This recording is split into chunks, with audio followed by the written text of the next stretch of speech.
Ladies and gentlemen, I would like to introduce Professor Robert Cavy from Princeton University, Doctor Honoris Causa, Gdańska University of Technology. Thank you. Thank you very much. So,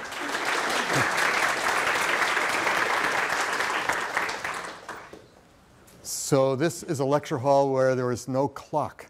So, where? Ah, they can see the clock, but I can't see the clock. It's no fair, yeah. So one problem with professors is they just keep talking and talking. So you have to make me stop when we get there. And it's very nice to be able to give this talk to you. My job today is to explain one of the most complicated topics in current material science to you, and I will do my best. So I'll look around the audience and see when it gets bad and try and explain things. So today I'm going to talk about topological insulators and Dirac semimetals. And the first topic came into existence in 2008 or 2009. And I was lucky enough to be at a place where people were interested in this topic and are happy to talk to each other. And so working together with colleagues in physics, we were able to do some nice things. And then this second topic, which is at the end of the talk, is Dirac semimetals. And they have really only become an interesting topic in the last few months. So I have much less to say about those, but I hope we can make a connection between Dirac semimetals and topological insulators. So since I knew there were going to be students in the audience, I want to go backwards a little bit to remind you or to tell you about the normal state in solids. So when we have electrons in solids, they interact with the lattice in some way. And we have a standard kind of behavior we expect for electrons in solids. And maybe you saw this in your first solid-state physics class. Electron is a wave. If a wave is traveling through a solid, it has a kind of behavior. Yep, here we go. Here's the electron energy. Here is what's called the electron wave vector. The electron wave vector describes the direction in a crystal that the wave is going and its wavelength. So by that k, which is a vector, we're going to describe where the electron is going and what its wavelength is in the crystal. And at certain points in the crystal, it undergoes destructive interference when it interacts with the atoms in the crystal. And so the normal behavior is like this. And down at the bottom here, you can see that's a parabola. So that the energy as a function of the wave vector is the square of the wave vector. The other thing you should know is that an electron in a solid does not act like it has the mass of a free electron. It has a different mass. So when you try to accelerate this electron in an electric field, it accelerates to a certain velocity that's given by its effective mass. And that mass is the second derivative of this energy versus wave vector curve. So keep that in mind, because that's quite different from a photon. For a photon, you remember from your first classes that the energy is proportional to the wave vector itself. So if you take the second derivative of that, a photon has zero mass. Now you can ask yourself, can an electron exist in a solid and not have any mass? It can exist if the energy versus wave vector behavior is linear like it is for a photon. And here's an example of an energy versus wave vector relationship that's linear. And this is what is observed in graphene. It's interesting that, we heard there was a Nobel Prize awarded today for gallium nitride, which is a material. Graphene is a material which is what you get when you exfoliate graphite to a single atomic layer. You confine the electrons to 2 dimensions.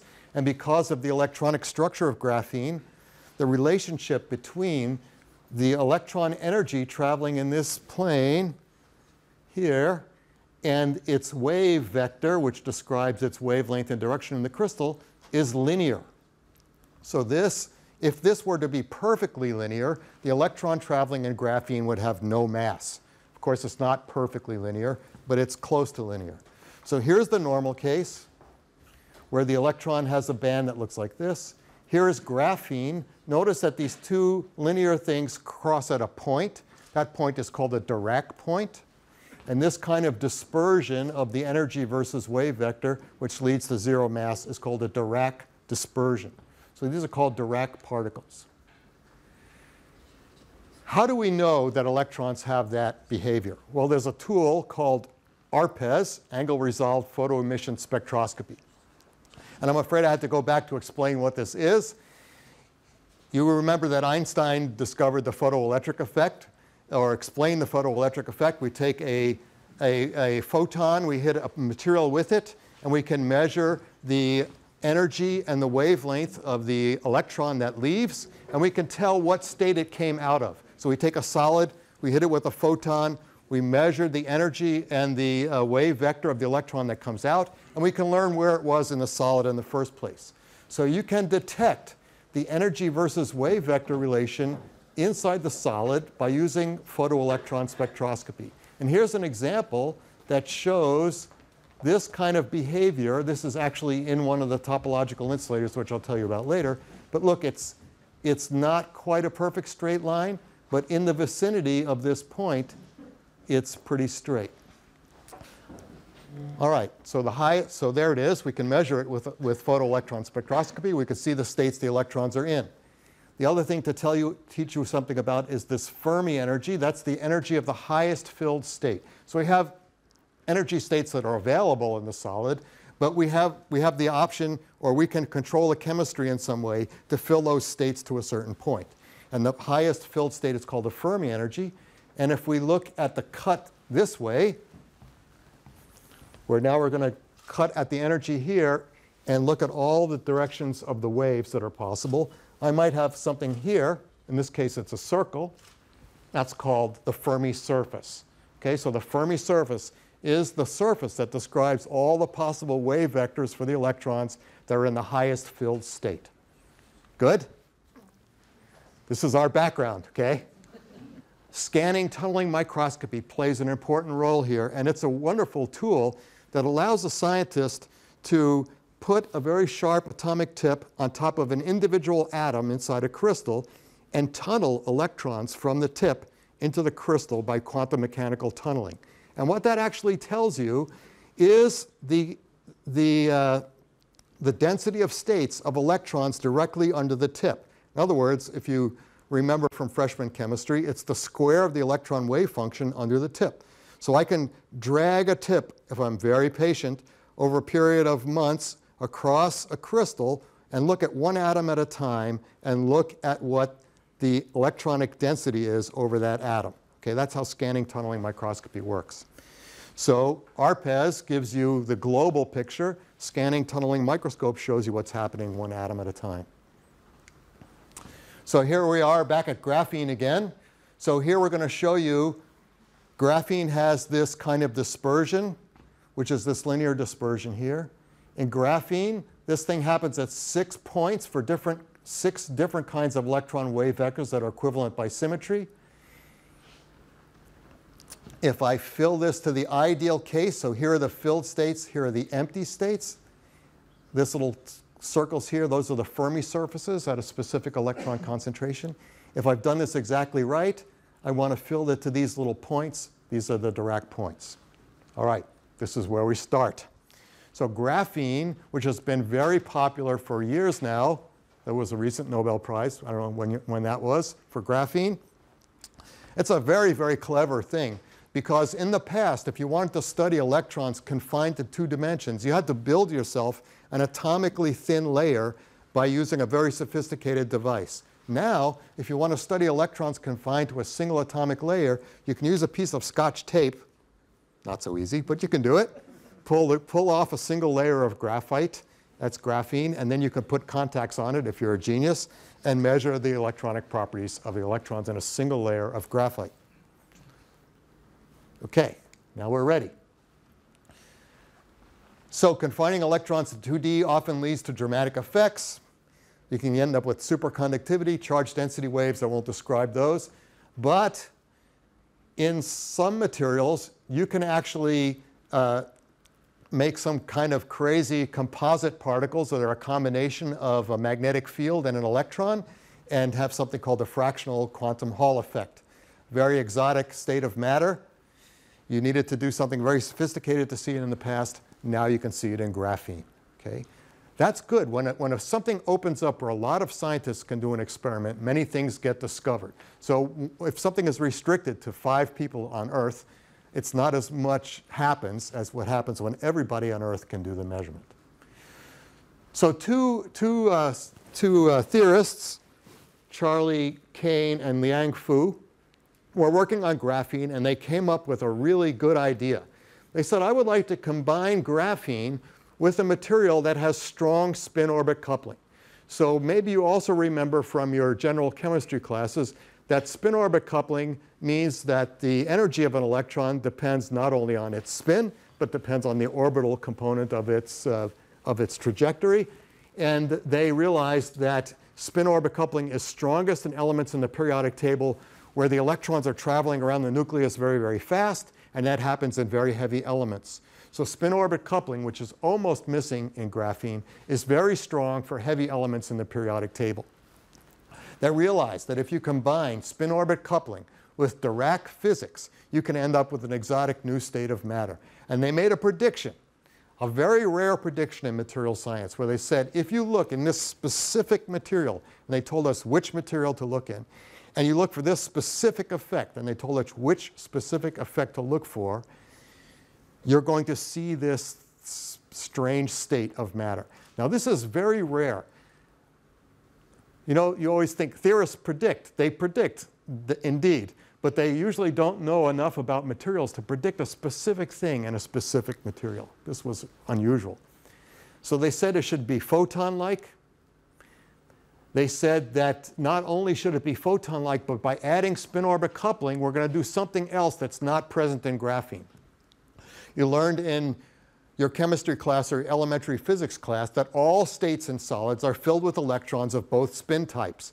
So when you specify the quantum number of a state, you have to specify whether it's spin up or spin down. In solids, we have spin up and spin down states occupying those states that we see in the band structure. They said we're going to have one kind of electron state in this band. So we're going to have these electrons. The spin-orbit coupling means that the second electron is somewhere else. The first one is sitting there by itself in this electronic state. Wow, what a crazy idea. So each state holds one electron, not two. Now, this is my worst slide. I'm sorry. So a topological insulator is a material where the bulk of the material is insulating, but on the surface, thinking that surfaces are 2D now, and the surface describes a discontinuity in space. So I have a vacuum on one side, I have a material on the other side, and in between I have a surface. Now everybody knows from their chemistry classes that these surfaces can have electrons in them, and that the states that the electrons are in can be different from what they are like in the bulk. But the prediction was that for this specific kind of material with strong spin-orbit coupling, you're going to have a special kind of state on the surface that has electrons of only one kind. And this little figure here, and they're going to be Dirac electrons. This little figure here shows the prediction that we're going to have a Dirac cone with this Dirac dispersion, and that the electrons in this state at the Fermi energy are all going to have one kind of spin direction. And the spin direction is coupled to the direction that they travel in the crystal. In other words, they're chiral. Okay, if it's traveling this way, the spin's that way. This way, it's this way. This way, it's this way. Only one kind, not this kind. Okay? Where does that come from? Well, here's where chemistry starts to come in. If you have a compound semiconductor, you normally look at filled states and empty states. The best thing to think about is maybe sodium chloride to start with. Sodium is an electropositive element. It donates its electrons to chlorine. So the chlorine states are filled, the sodium states are empty. Same thing happens in any combination of a metal with a non-metal. So if we look in the semiconductors, let's look at arsenic and selenium first. Arsenic is an electropositive metal. Its states are at high energy. Selenium is at low energy. So the arsenic donates its states to the selenium. So we have a filled band and an empty band. And that gives us a semiconductor because the energy between the filled one and the empty one Here's the empty one, here's the filled one. There's an energy gap in between. As we go down the column in the periodic table from arsenic to antimony to bismuth, the metals become less and less strongly electropositive. In other words, they hold on to their electrons much weaker. So their energy states come closer and closer to selenium. And finally, when you get to bismuth selenide, the states overlap. Now we have metal states down here, and we have non-metal states up here. It's inverted. The states have become inverted.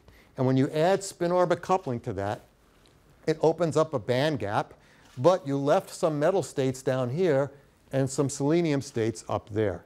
And the net result is it leaves surface states to try and connect the two things together. Okay, we used to have just one kind of state. Now we have two states. They've switched spaces. And in order to try to make that right, we get metallic states at the surface. That's a simple chemical picture for what happened.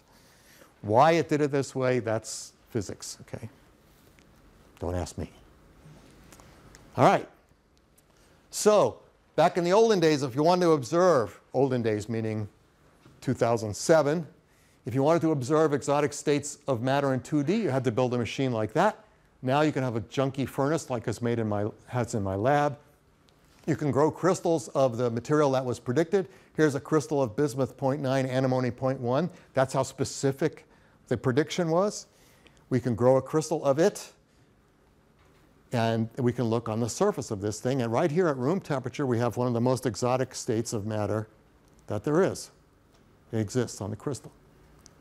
The first experiments used angle-resolved photoemission spectroscopy to discover these surface states.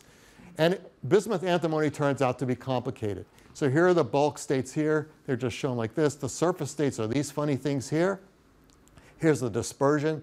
It doesn't look very nice to you. There are many kinds of states here. Over here, it's simplest. Okay, here are the filled ones. Photoelectron spectroscopy cannot measure the empty ones, so we only see part of this curve. We don't see this connecting up here. Okay, we only see part of it.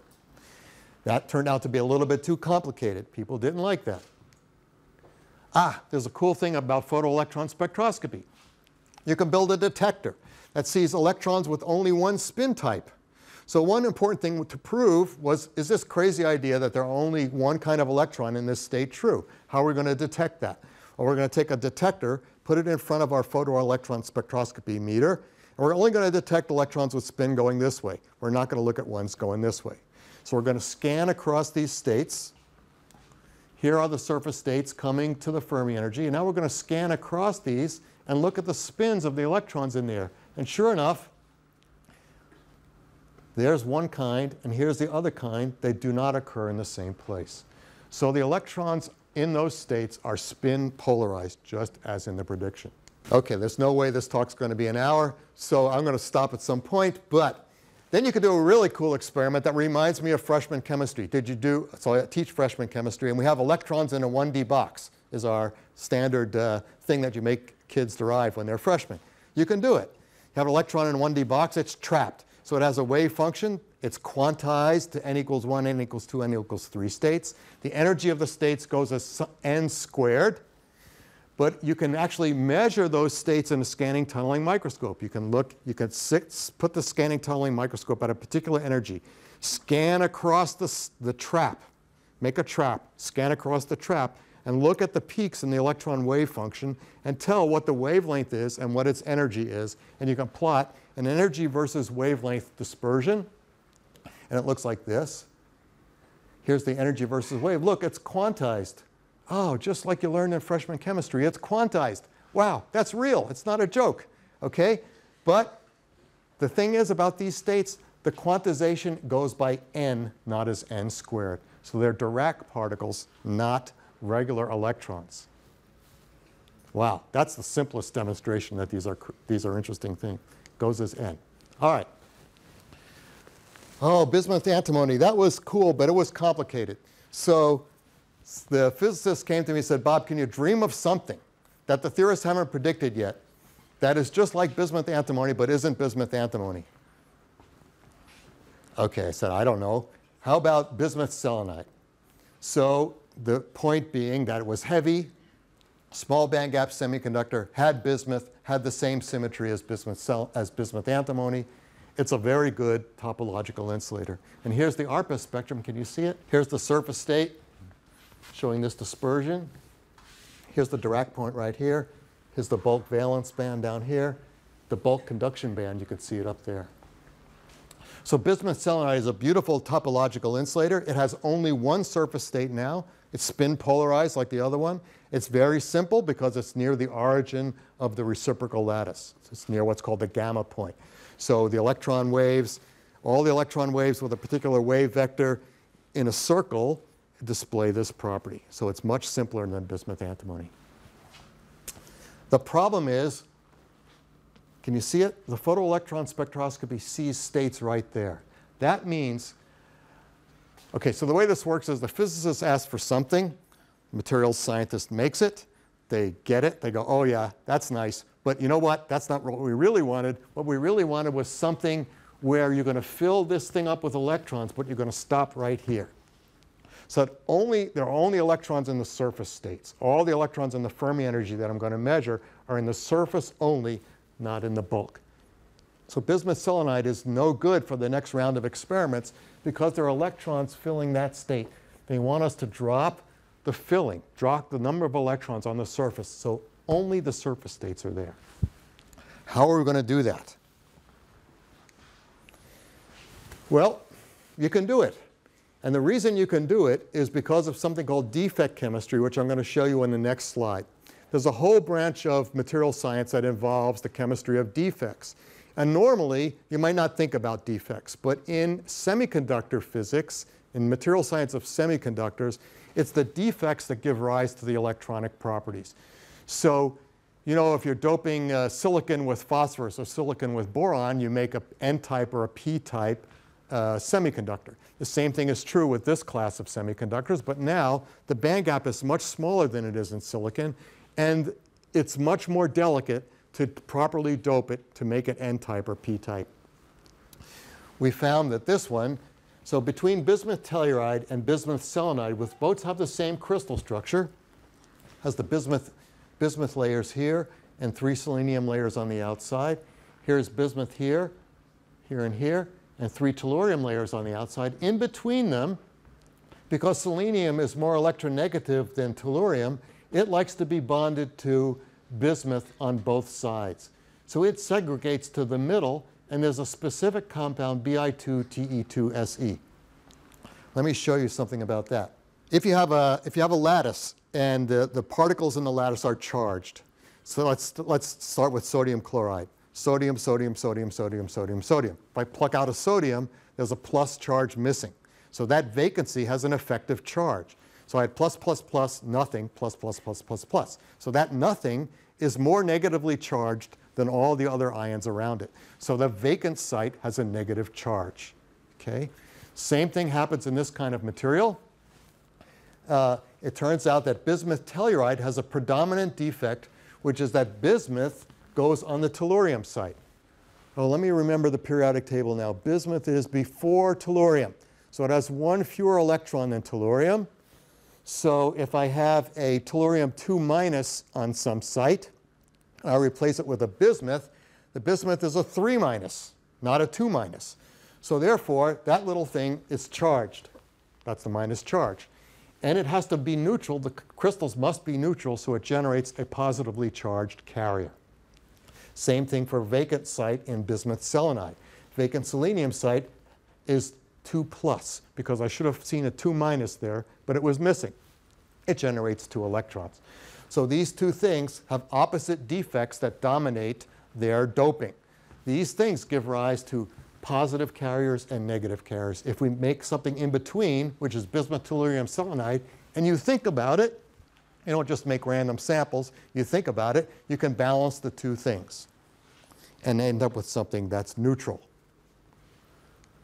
This chart shows you where we started in 2008 with a resistivity at 4 Kelvin of 0.1 milliohm centimeters, and in 2012, by using this idea, the resistivity went up to 20,000 milliohm centimeters. So we went up by, 5 orders of magnitude in 4 years, to change the bulk resistance. Now, why is that interesting? Let's say you want to look at the surface state, and you want to measure the electron transport in the surface state. Okay, how thick is the surface? Not too thick, a couple of atomic layers thick. How thick is the crystal that it's on? Well, a heck of a lot thicker. So if you want to measure the current through the surface, you're going to have your bulk material be extremely insulating. So the trick in this field was to make something really, really insulating in the bulk so that you could see the surface electrons moving. And here's a crystal of bismuth tellurium selenide that has, so I don't know if you're used to looking at the resistance as a function of temperatures in semiconductors. In semiconductors, the resistance goes up as you cool them down because carriers have to be excited from the valence band to the conduction band to conduct. So the resistance should go up, up, up, up, up, up, up, should keep going up. Okay? When the surface electrons start influencing the result, now it becomes flat because those electrons are metallic. The ones on the surface are carrying current. So it interrupts the rise. So now if we make measurements down here, we're observing the surface electrons. Okay? Oh yeah. I love the scanning tunneling microscope for defect chemistry. You can see these defects by eye. So you can actually, as I told you, if you're incredibly patient, you can take a tip and go over one atom at a time in a crystal structure, tunnel into it, and you can see that most of the atoms are perfect. Every once in a while you see a black spot or a white spot. By doing different kinds of measurements over there, you can tell what those defects are. So now I'm seeing one individual atom in the wrong place. One missing selenium, one bismuth on a tellurium site, a tellurium and a selenium mixed up. They can be identified one at a time. All right, we use this to give us the feedback to make the samples better. Okay, too much talking, but that's why you're here, to listen to talking. So you can make a map over every single, You can look at the crystal. And you can put your tip on different atoms and then do a tunneling spectrum and look at the energy for the electron states. Normally, if you're in a solid where you have disorder, where you have atoms in the wrong place, and you look at every individual atom, you're going to see a different kind of electron state present. But in bismuth tellurium selenide, this is what's called a tunneling spectrum. It shows you that in the Dirac, this is the Dirac states. These are 4,000 individual scans. They're all right on top of each other. Here are 4,000 individual scans this way. They're all right on top of each other. The crystal has uniform density of states no matter where you sit. Okay, that's critical to making the surface states robust. We did this by the Bridgman-Stockbarger method, which is a beautiful way of growing crystals in a furnace. Here's the furnace right here.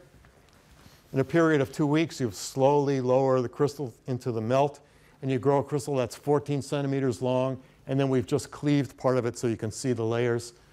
It's a layered crystal structure. Here's a cleavage plane, a little bit rough looking, but this is one big, long, single crystal. And you can see that the resistance behavior in the best pieces of this crystal come up and saturate, just like I showed you. All right. All right, now we're ready. Can we see these surface states? Well, now we have to explain quantum oscillations. So you take a material, and the electrons are filling our Dirac states. Now we're only in the surface states, okay? And the electrons are filling these things. Here's a cone. So here's a schematic cone. Here we have the electrons filled up to here, and then they stop. So this is up to the Fermi energy. Here's the energy versus wave vector relationship. All right. Now we put a magnetic field on that thing. What else did you learn in physics? If you take electrons and you apply a magnetic field to them, they go in quantized orbits, right? You learn, anyway, that's the whole Bohr picture of the atom, you know, blah, blah, blah. If we have a surface with electrons in it, we apply a magnetic field, they're going to go in quantized orbits. As we make the magnetic field higher and higher, the energies of those orbits are going to get higher and higher. So more and more electric field, energies of the orbits get higher and higher, but they're still quantized. We still have the same number of electrons on the surface. So when we put them in a magnetic field, the states get quantized instead of continuous. As we make the electric field larger and larger, the states move to higher and higher energy. So we started out with this many states filled. We end up with this many states filled. As we go to higher and higher magnetic field, we're dumping the electrons into these other states. So we have high resistance when we're in between. And as we dump the electrons in, we could see the resistance of the sample change, if all this is true. Okay, here's what's called a quantum oscillation in the conductance that shows you that this is true for these surface electrons and that their orbits are quantized just like we expect. And then you can follow them backwards. So this is what's called an index plot that shows you that the number of the state, each one of these states has a number, 1 through n, depends on a magnetic field in the way you expect for Dirac electrons. So everything is holding together. Life is good. Now you know what the quantum Hall effect is. How about that? Okay, so our goal, of course, as I told you, physicists are very demanding people. We can get them down to n equals 1, but they want down there. Okay, they want n equals a half. So below n equals 1, that's where we expect these exotic particles that are composites of the magnetic field and the electrons, and we didn't get them there, so they're mad. From a material science perspective, so the good thing is that I like talking to physicists to find out what they like to hear, and they wanted to make a topological insulator compatible with a superconductor. And that's a chemical question. How can I make a topological insulator also a superconductor at the same time? And the reason they wanted to do that was they wanted to detect something called a Majorana fermion, and they're sure that if they're the first people to detect a Majorana fermion, a Nobel Prize will be coming. So this was a thing that was postulated in 1939 or so, but never observed until recently, actually. So we made a superconductor out of Bi2Se3 by doping it with copper. So copper-doped Bi2Se3 is superconducting, and the physicists can use that. They also wanted to test the interaction of the topological insulator with a ferromagnet, because now if you make the sample magnetic, the magnetic field in the sample should interact with the surface states, and you can do that by manganese doping. Good. Now, when something hot really happens like this, it's good to make a prediction, because if you predict something that's really exotic, you might change the field in a very wonderful way. And this field of topological insulators got so hot that something happened that has never happened before in history that I can tell. And what happened is this person, Klittenberg, who I don't know in person, did something really interesting. He took the structural data from the ICSD, which is the Inorganic Structural Database, 60,000 compounds. And he took the output from that file and fed it into an electronic band structure program that worked automatically, and he calculated the electronic structure of 60,000 compounds. And out of those 60,000, he looked for things that looked like they had the same band structure as bismuth selenide. Wow, okay? That's some kind of material screening situation. So instead of scratching your head for 3 days and thinking about some count, somebody could calculate 60,000 of them at one time. And he came up with a list. And out of 60,000 compounds in this database, he found this many that might be interesting. Of the ones that he found, many of them were already known. And he predicted 4 classes that were not known previously. So, have any of these ones that have been predicted by this person actually been made? No. But they are real compounds because they exist. So if they're in the database, they exist. This is an interesting thing. These guys here, they're very intriguing for a chemist. They're almost impossible to make as far as I can tell. But the other ones could happen. All right. So does this take the fun out of it, or is it better? Is it better to have a prediction like this? Or does it take all the fun out of being a scientist to know that you can dump the data from one thing into some computer and outspits some prediction like that? Is that insulting or is that good? I don't think this paper ever got published, by the way, so it might have been insulting to the referees. Good. Now we can, actually I did do it fast enough to do Dirac semimetals. That's good news. So we just looked at these topological surface states. They are things that occur on the surface. And as it is now, we have 2 or 3 materials on Earth, I would say 1, that people are studying, okay? And that's bismuth selenide and its derivatives. And those are things that happen on surfaces. And remember, our story started out with graphene. Graphene being a 2D layer of graphite. Now suppose you can have the same kinds of Dirac electrons in a 3D bulk crystal. Not the surface, not graphene, something that exists as a chunk of matter that you can study as a chunk of matter. Can you do it? Well, the answer is yes. So in the last few months, 2 new materials have come out, cadmium arsenide and sodium-3 bismuth, that have this kind of equivalent, these 3D Dirac, the Dirac cones in a 3D material. So remember, the story in graphene is that in that single sheet, we have this electron versus wave vector relationship. It's actually a cone, so when you cut it at the filling level, there are little circles here. In graphene, there are 2 electrons per state. It's not like a topological insulator where there's only 1. So let's see if we can make those in a bulk material. What's the next slide? I never know. Cadmium arsenide. Can you think of a worse material to have to make than cadmium arsenide? I don't think so. Cadmium is a very deadly poison.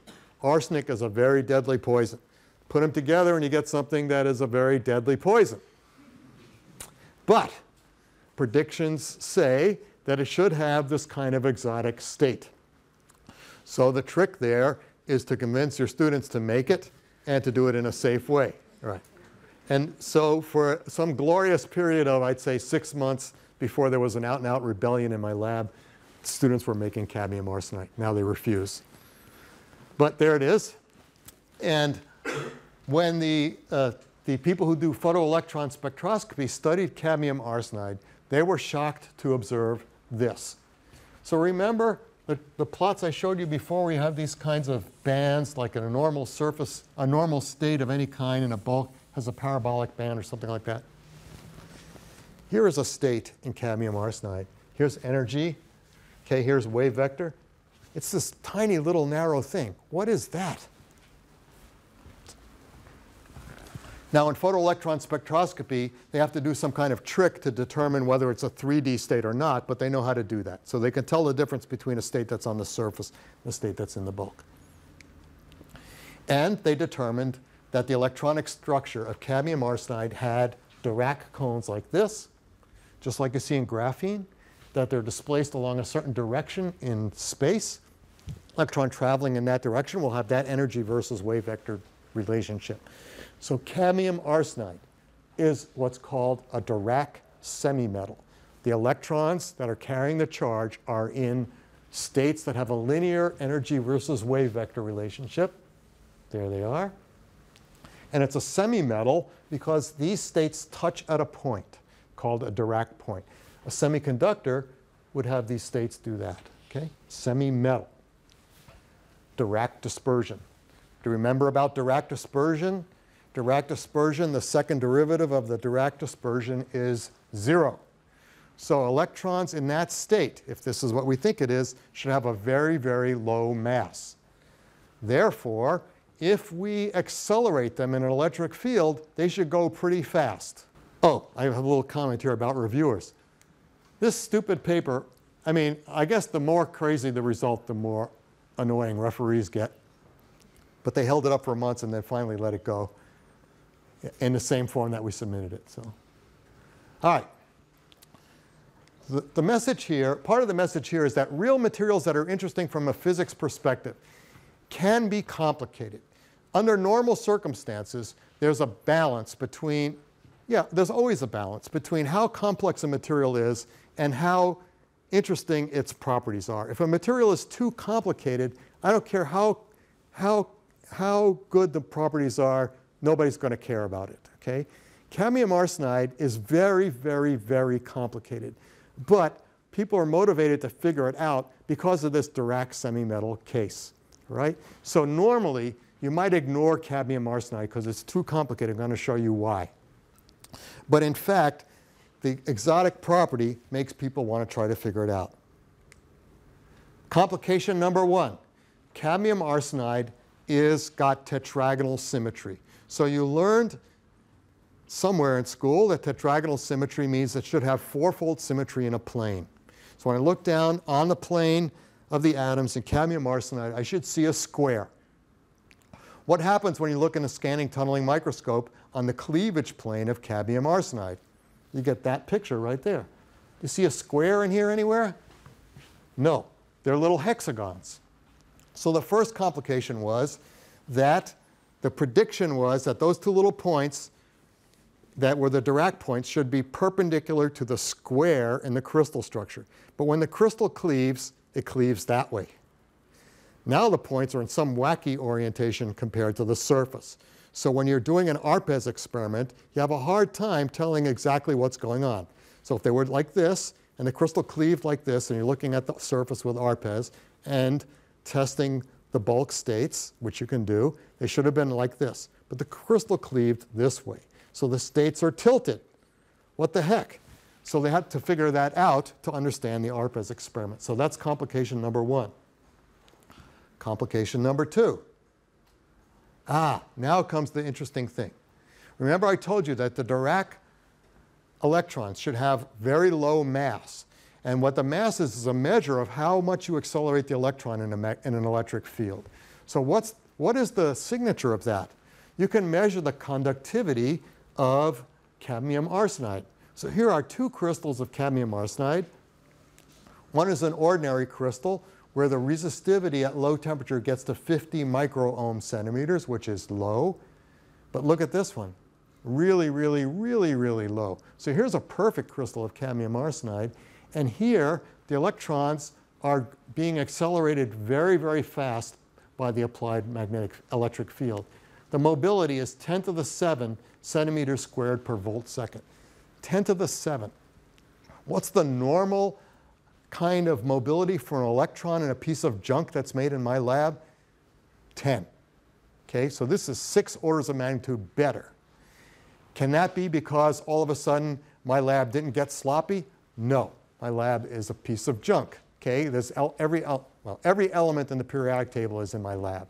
So things are contaminated with impurities all the time. This is the kind of mobility you get in the world's most perfect crystal of gallium arsenide that's made under the most pristine conditions.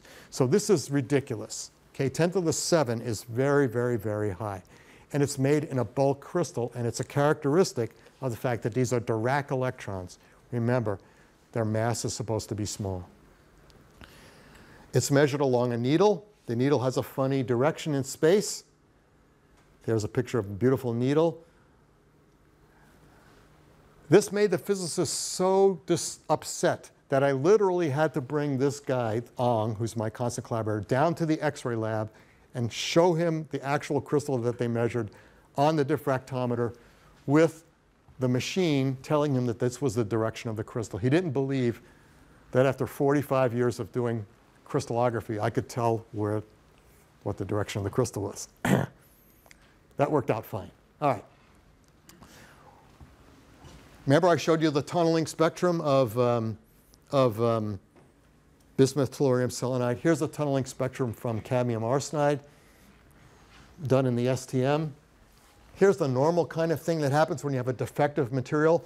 If you scan one atom at a time, the density of states or the electron wave function varies depending on what kind of atom you scan over. So that's normal. Here's the abnormal part. This is where my Dirac electrons are. And again, no dispersion here. So something is protecting those electrons. All right. Do we dare talk about the crystal structure of cadmium arsenide? These are two remarkable elements. Because their electronegativities are so close together, they don't know what they're doing in a crystal structure. Okay? They don't know whether to be ionic like sodium chloride and make a simple ionic structure, or be covalent like silicon and make a simple silicon structure. So instead, they make things in between and they change. As a function of temperature, they change. And you have to grow it. This exotic effect is observed in a low temperature structure, which is a multiple stage distortion of some high temperature structure. And if your students are clever enough, they can grow it in this state right here, not these other two states. And you can see the properties. The crystal structure reported in the literature was incorrect. Crystal structures can be chiral. So you know from biology, right, that left-handedness is important in the world of biology. Handedness matters in molecules. If you're a chemist, you know, chirality in molecules is important. Cadmium arsenide is chiral in a very interesting way, or not chiral. It has chains that twist one way, and then next to it is a chain that twists the other way, and the two cancel. So they are symmetric by inversion because the two chiral chains are twisting in the opposite sense. Very cool crystal structure. Very complicated for an interesting material.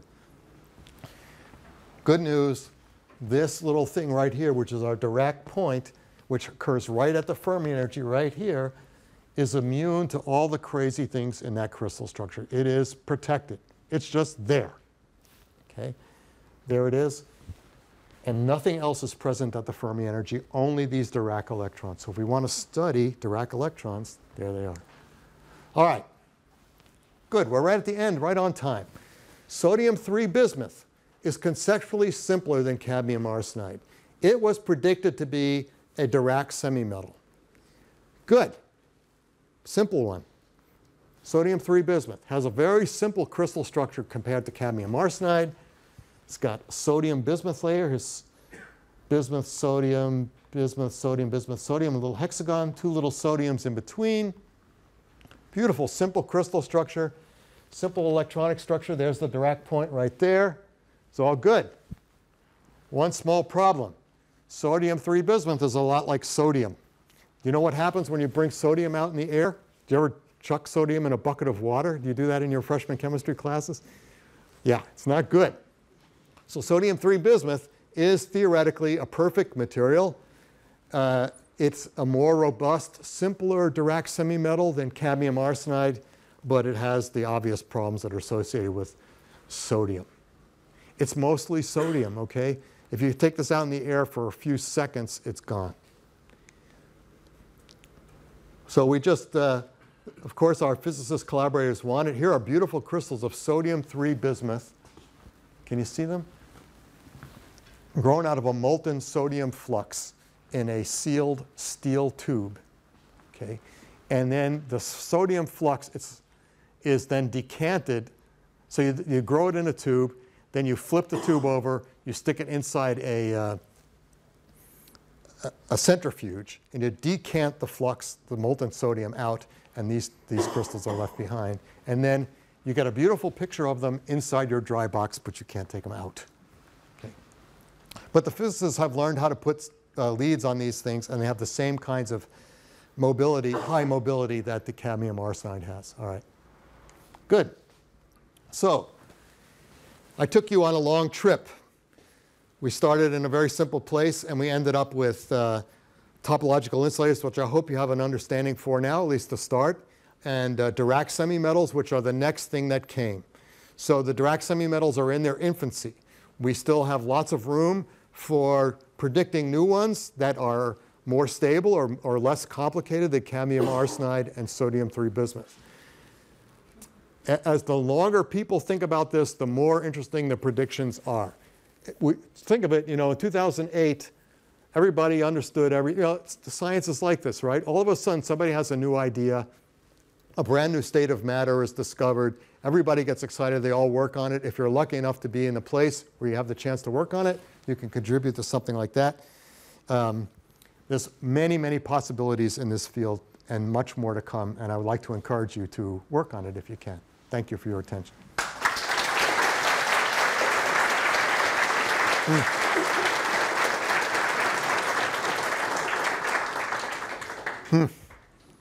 I hope that was okay. Okay. Questions? Ooh, be brave. Yes? What do you think about Hall effect in your samples with very high mobility? The Hall coefficient should be extremely high. Yes. So they're finding exotic behavior in those things all the time. The magnetoresistance is very large and linear, and the mobility is very high. And they are looking for the fractional quantum Hall effect as we speak. So no, they have not seen it yet. Okay? But they see the Hall effect, the quantized Hall effect, but no fractional quantum Hall effect. Yeah. You talk about predictions. So usually people make predictions when you do some computation, some experiment, not only experiments. And are there some equations behind the story? So good question. So the computation has played a critical role in the advancement of this field because you'll notice that many of these materials are made with main group elements. And main group elements, the electronic states of compounds with main group elements in them can be predicted to reasonable accuracy, can be modeled to reasonable accuracy with the functionals that people use to describe the wave functions in solids. So because there are no transition elements in here, we can get good predictions. So the predictions have been accurate so far. So the person will have an idea about something. Let's say I want a heavy metal semiconductor. You can calculate its electronic structure. You can look at which states are near the Fermi energy, and you can count states and figure out whether something has been inverted or not.